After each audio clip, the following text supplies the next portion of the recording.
Bine v-am găsit, bine v-am regăsit, dragilor din Zodia Fecioară, oriunde v-ați afla. Suntem din nou împreună la o nouă lectură generală, de data aceasta pentru luna octombrie acestui an 2025. Așa că toți cei care aveți soarele, luna, Venus, ascendentul sau oricare alt aspect astral important pentru voi din harta voastră natală și care are legătură cu Zodia Fecioară, această lectură este de asemenea și pentru voi. Ca de fiecare dată nu uitați, voi sunteți stăpânii propriei voastre vieți, voi vă construiți viitorul în funcție de alegerile și deciziile pe care voi le luați. Este o lectură generală, așa că vă rog să luați decât acele mesaje care vor rezona cu voi, restul lăsați-le să zboare în univers, pentru că sigur sunt pentru alte energii care într-o mai mică sau mai mare măsură au o legătură cu Zodia Fecioară. Și înainte de a începe lectura propriu-zisă, așa cum bine știți, cei care sunteți abonații acestui canal deja destul de multă vreme, am scos câte o carte din oracolul frunzelor de ceai pentru a vedea în mare, așa fiecare săptămână întreagă, da, din octombrie, cu ce vine, cu ce surprize poate veni. Dar, înainte de a începe această lectură, am zis că este benefic pentru toți, nu, să vă povestesc un pic de această lună octombrie din punct de vedere astrologic. Este o lună care, să zicem, un pic ne ia mai ușor după tumultul lui septembrie, în care am avut parte de niște evenimente astrale destul de importante, da, am avut niște eclipse, că e de lună, că e parțial de soare, dar care ne-au afectat într-o oarecare măsură. Octombrie are, într-adevăr, își menține o energie foarte intensă, dar care nu este atât de ostilă. Este o lună care ne îndeamnă tare, tare, tare mult la răbdare. La răbdare. Avem o lună plină în balanță, undeva pe 7 octombrie, care vine cu, cum să spun eu, cu atitudine inteligentă, mai ales în momentul în care trebuie să luăm decizii importante sau în momentul în care vrem să ne expunem părerile, opiniile, cumva să o facem inteligent, fără să devenim oarecum agresivi. Avem de asemenea și un Venus în balanță, tot așa, pe la începutul lui octombrie, cred că pe 6 octombrie, acest Venus în balanță care vine cu această tendință de a fi un pic mai atenți la estetica noastră, la aparițiile noastre, la relațiile noastre, fie ele sentimentale, interumane.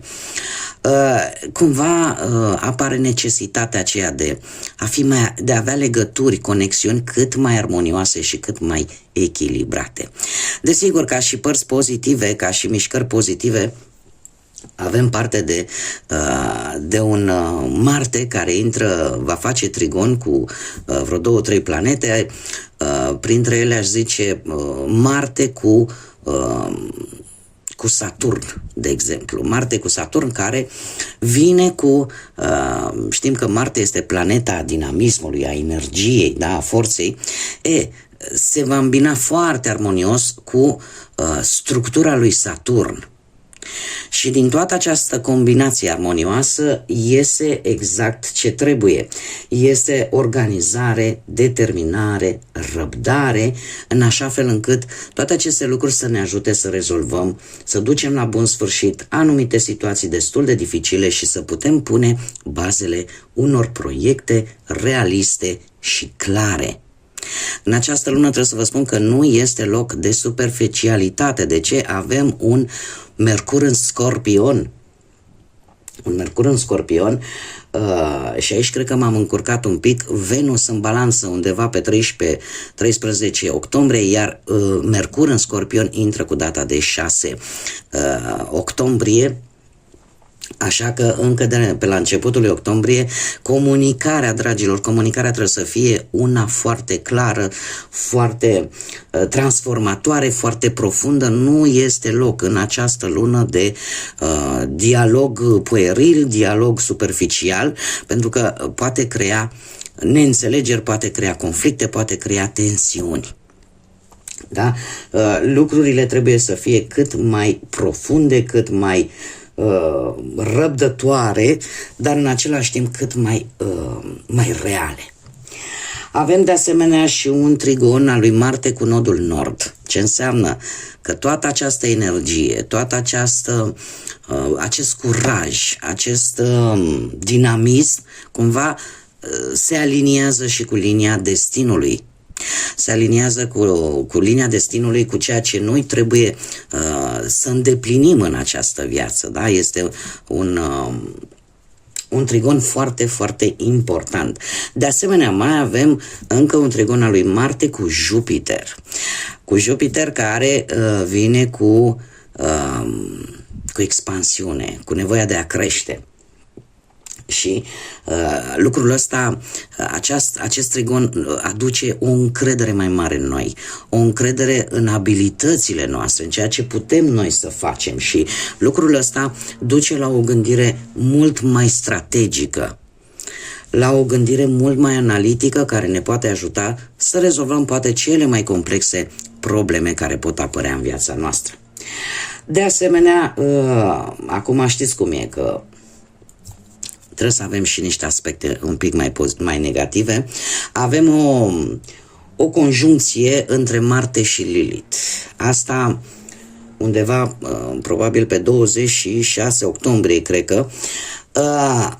Această conjuncție aduce acea nevoie de, efectiv, de a scoate la suprafață o stare de agitație pe care am ținut-o foarte multă vreme noi și nu am găsit momentul prielnic, ca să zic așa, de a o scoate din interiorul nostru. Poate o stare de furie, de răzbunare, de ceva ce ne-a nemulțumit pe o lungă perioadă de timp și e posibil să iasă la suprafață în această lună. Mai avem de asemenea și o quadratură între Jupiter și Chiron, undeva pe 23 octombrie, care ne va crea un conflict intern. Un conflict intern între beneficul Jupiter, care aduce optimism, care aduce dorință să ne extindem, să creștem, și anumite situații din trecut pe care Chiron le scoate la suprafață. De ce? Pentru că trebuiesc să-și găsească rezolvarea. Sunt situații din trecutul nostru care nu au fost vindecate, nu au fost rezolvate, care poate au fost amânate prea multă vreme și vor reveni în viețile noastre, tocmai pentru că e un moment cheie în care aceste situații să se rezolve odată pentru totdeauna și în așa fel încât să putem să avem începuturi, să punem bazele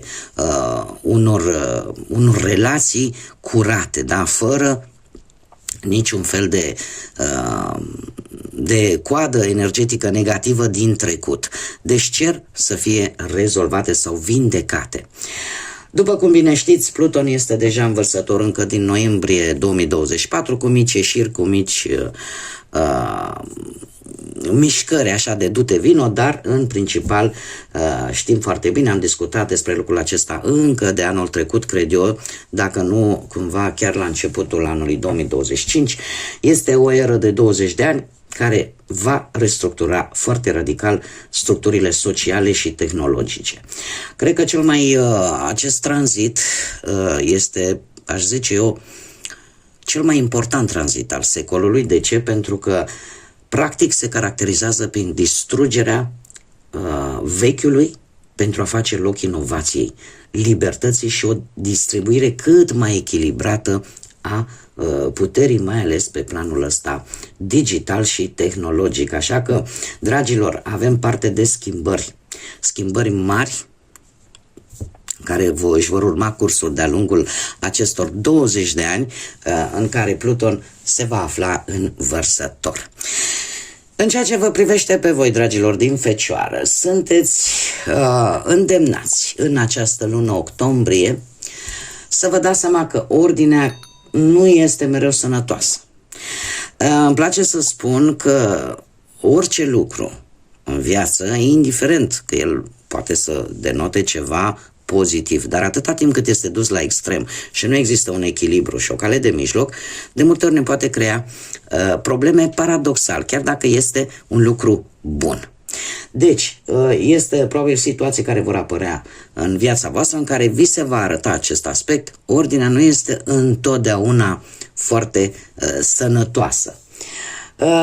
E posibil ca ceva ce a funcționat de foarte mulți ani să începeți să vedeți că nu prea mai dă rezultate.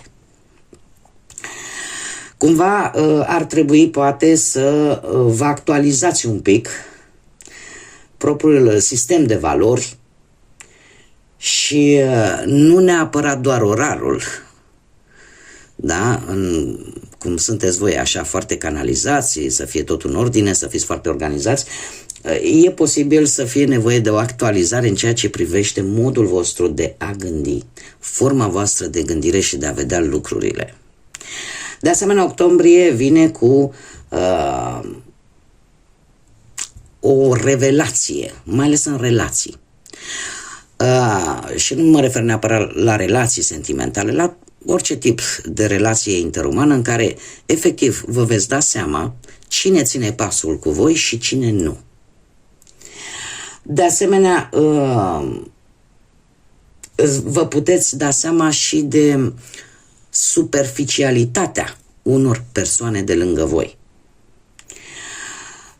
Dacă vorbim, nu știu, de partea asta a muncii, ar trebui să încercați să faceți diferența între ce este urgent și ce nu. În așa fel încât să vă canalizați energia pe ce este de fapt important. E posibil să vă dați seama că sunt anumite conexiuni cu anumite persoane, cu anumite energii care vă cam epuizează și care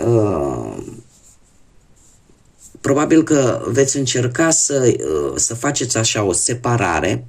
De ce? Vor fi persoane care într-adevăr merită atenția voastră și care vor avea o importanță. Vor fi, să zicem așa, niște energii cheie, mai ales în această lună a lui octombrie. Așa că, dragilor, haideți să vedem acum și ce ne spun cărțile. Ce vine prima săptămână? Prima săptămână din octombrie pentru voi, dragilor din Fecioară, vine cu ceva legat de karmă. Vei culege ceea ce ai semănat. Avem căpița de fân. Acum voi știți ce ați semănat. Da? Vor veni niște rezultate în urma propriei voastre munci, în urma ceea ce voi ați semănat cu ceva timp în urmă. Avem scutul în a doua săptămână, nevoia de a vă apăra. Simțiți acea nevoie de a vă simți în siguranță. Probabil în urma unei situații care cere acest lucru. Cea de-a treia săptămână avem podul. O problemă se va rezolva într-un mod foarte, foarte bun. Da? Veți avea va duce către o creștere. Poate să fie și o creștere la nivel personal, dar o problemă se rezolvă într-un mod fericit. Avem a patra săptămână din octombrie o dezamăgire într-o anumită conjunctură, într-o anumită afacere, într-o anumită înțelegere. Ceva aici nu o să iasă chiar așa cum v-ați fi dorit voi. Haideți să vedem ce ne spune și tarotul, ce vine pentru dragii mei din Fecioară în perioada lui octombrie, atât pe plan profesional, financiar sau sentimental.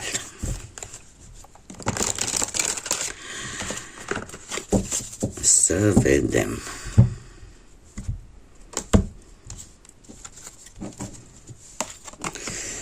Să vedem de ce se grăbește această carte să iasă. Nebunul! Nebunul, dragilor!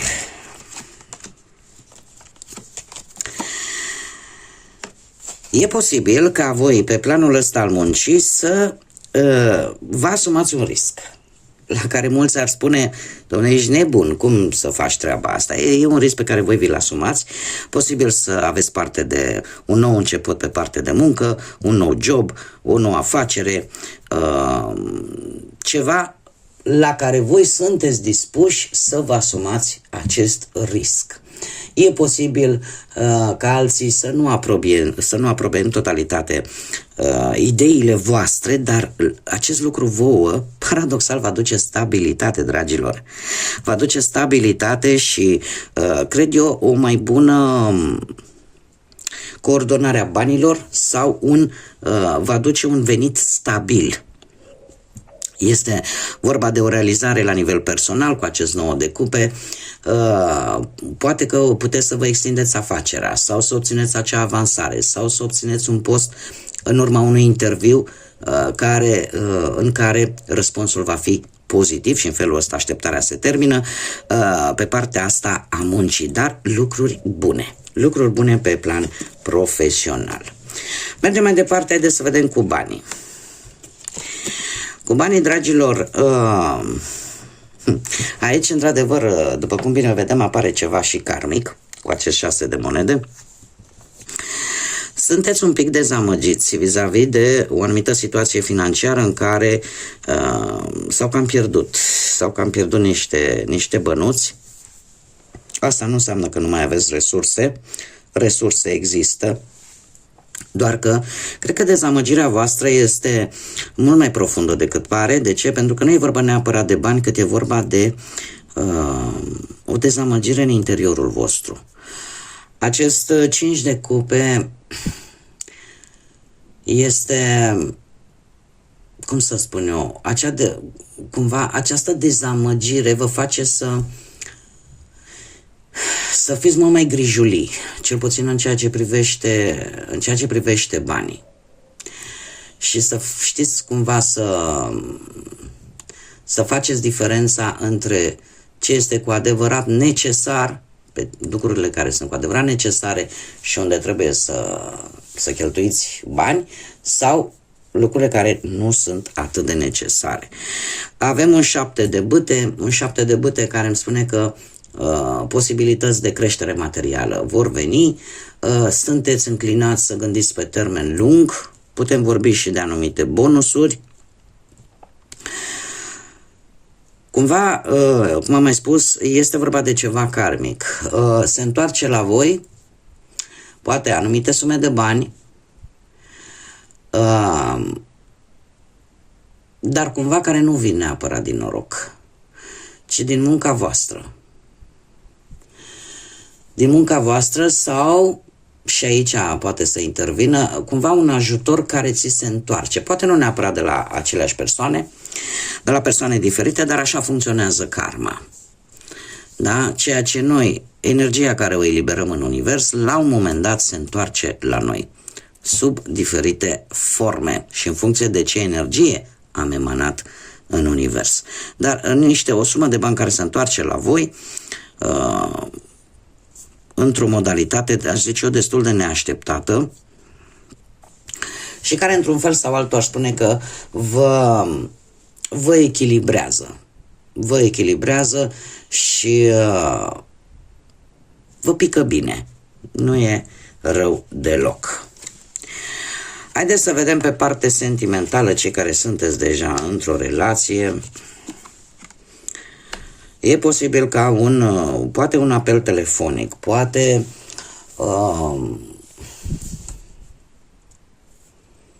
apare o schimbare. Apare o schimbare nu știu dacă de direcție, apare o situație legată de relația voastră care o să vă cam pună pe foc nopțile, în care voi începeți oarecum să vă preocupați. Apar niște preocupări în relație. Poate că, mai ales cei care aveți poate și zodii de apă în cartea voastră natală, în harta voastră astrală, sau poate chiar ca și ascendent aveți vreun scorpion, un rac, pești, cumva intuiți că ceva nu este în regulă, că ceva parcă este ascuns, da?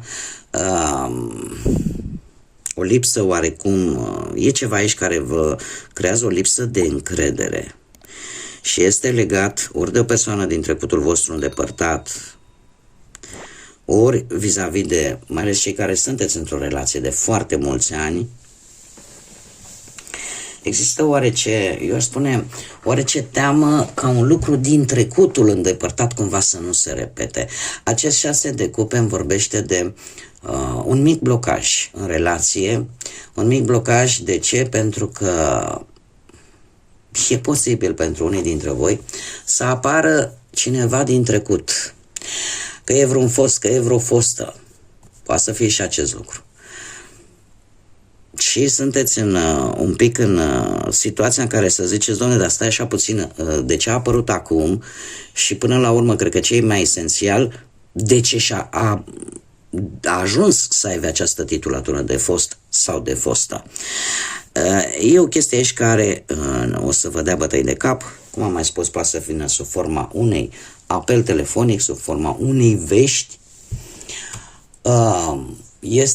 Vine o schimbare. Cineva cere o reconciliere. Cineva, dar pentru voi, per total, va fi o lecție importantă în ceea ce privește cum vedeți voi relația voastră sentimentală cu persoana voastră de interes. Va fi o lecție importantă, e ca și cum ceva vă va pune la probă. Mergem mai departe și haideți să vedem cei care sunteți singurei. Voi cei care sunteți singurei se pare că ați investit. Nu știu dacă zodiile de foc vă spun ceva, dar mie mă apar aici niște zodii de foc, berbec, leu, săgetător, cineva care are foarte multă pasiune, care e așa foarte, are o atitudine foarte focoasă, așa foarte virilă. Sunteți în faza în care cumva, într-un fel sau altul, vă luptați, da? Pentru cineva care vă interesează. De ce zic vă luptați? Pentru că e posibil, nu știu, ori să aibă și alți sau alte pretendenți, dar în mare parte voi sunteți pe cai mari, ca să zic așa, pentru că sunteți pe o poziție dominantă și unde aveți mari șanse să ieșiți și victorioși.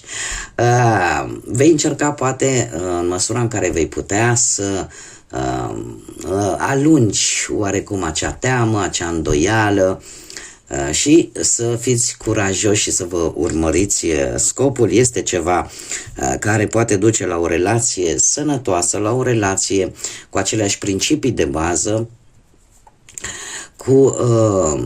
își va arăta importanța, probabil în această lună octombrie, această posibilă relație se apropie probabil și vreun eveniment familiar. Cert este că vă veți urma inima.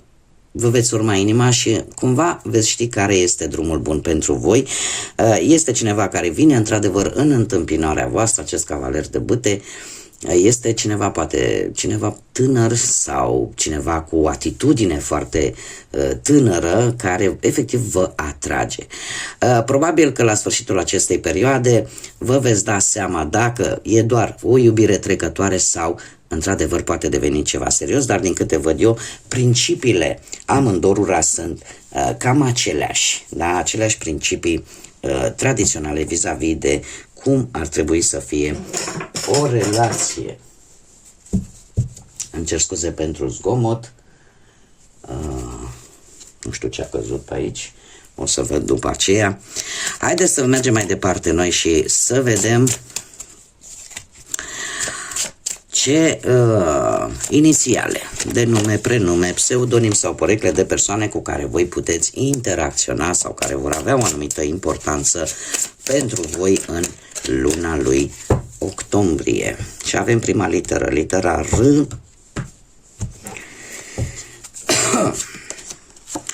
Avem litera V, litera D, litera C, litera Y, litera Z, litera G și încă o dată litera G. De 2 ori avem această literă G. Ca și zodii, în afară de cele pe care vi le-am enunțat, predomină, din câte văd eu aici, zodiile de aer, Gemeni, Balanță, Vărsător, avem zodii de apă, Rac, Pești, Scorpion și mai puțin, dar nu deloc, zodii de pământ, la fel ca și voi, Taur, Fecioară sau Capricorn. Haideți să vedem acum și care este surpriza lunii octombrie pentru voi, dragilor. Surpriza voastră e legată de o zi de duminică. O zi de duminică, o dată de 1, în care ceva pozitiv vine poate în viața voastră. Este vorba despre o nouă viziune, o nouă perspectivă, dar eu tind să cred că este ceva pozitiv. Cum am mai spus, poate avea legătură chiar cu data de 1 octombrie sau cu o zi de duminică de-a lungul acestei luni octombrie, în care ceva vă schimbă perspectiva, dar eu aș spune că este o perspectivă bună, e o perspectivă pozitivă. Doamne, toate în cap aici. Haideți să vedem și ce mesaj are Universul pentru voi. Un mesaj pentru dragii mei din Fecioară, pentru luna octombrie.